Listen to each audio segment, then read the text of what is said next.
na kuno kung unsay naa sa tua, ato na lang na siyang i-keep. Dili na lang na nato i-share sa mga tao nga magtuo ta nga andam maminaw ka nato. Kaya naa may ubang mga tao gud nga ganahan kunwari makipag-close sa imuha, lean on me, I will ready to listen. Parang ang ana nga mga words kunwari kay aron ka makuha dayon simpatiya kunwari sa imuha nga ikaw sad marupok istorya dayon kay mo ni mo o kaha na kay mga achievements sa imong kinabuhi or mga plano sa imong kinabuhi or unsay mga kasakit nimo imo na siya isulti sa uban ana chorba so ang uban sad ready to listen daw kuno pero wa na to gi-generalize tanan kay naa man po'y ubang mga tao nga matinud-anon nga andam maminaw og motabang karon pero rare na kay ng panahon na ron di na kay na nato makita kay mostly wa kami nun ayan trust but don't trust anyone except yourself kung mutas man gani ta di ta padalos-dalos take time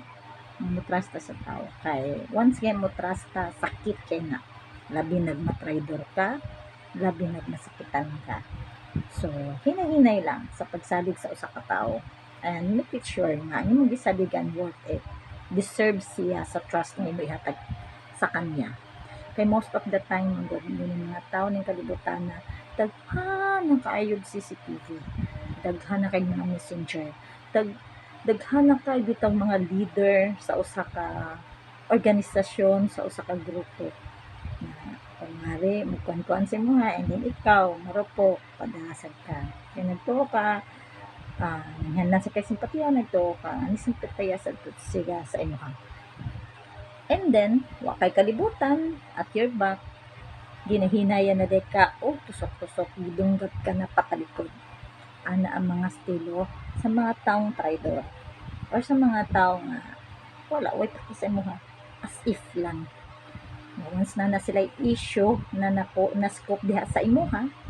spread na siya dayon so diri mag-networking dayon and then tapok-tapok spread dayon ng mga kuan ilahang nakuha nga mga information diha sa imuha so para nako it's better na jud na kung na-achieve na to sa itong kinabuhi kung sa may mga plano na to o mga kasakit mahimo kita na lang kay why lain makatabang sa tapas at the end of the day at the end of our life kita ra gyapon atong gihapong self ang atong makauban ato ang gihapong self ang motabang sa tuwa ang motivate sa tuwa para kung unsa man gani atong nagian kita ra gyud makasulbad sa tanang mga problema nga maabot sa tuwa so kung naman gyud tay gusto jud nga di gyud nato makaya kay di man gyud nato makaya kung maginusara ta nobody's in island man gyud kuno so naa gyud number 1 nga ato gyud wa gyud tay lain maduulan nga para nako siya ra gyud ang makatabang sa tuwa nga wait for the sign kung naa man gani siya ihatag nga tao kung na instrumento o usa ka tawo nga mo yung sa giya o mutabang sa tuwa ato ta sa Ginoo mosalig ato ta sa Ginoo kung natin mga problema o natin gustong kuan sa iyahan nato i-share sa iyahan nato isulti dili sa ubang tao kay wa nila buhaton kundi lang maki marites lang na sa imong kinabuhi para na sila nationwide nga i-share sa mga issue nga ilahang na scope diha nimo so di ta pabida-bida di ta magpa-viral sa mga baba sa mga marites so kung natin mga problema na mga gulanan na di na to makaya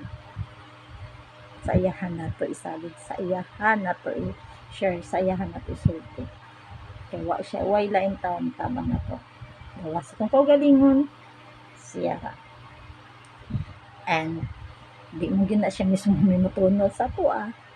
tara na wait for the sign nari gyud siya himuong instrumento or tao nga mutabang para masulbad ang ato ang mga problema dili man dayon automatic dili man sa karon pero the right time and a perfect timing moabot ra na tanan anang ayaw kalimot saya mas maayos siya ana ta sa iyang matras gawa sa kung kaugalingon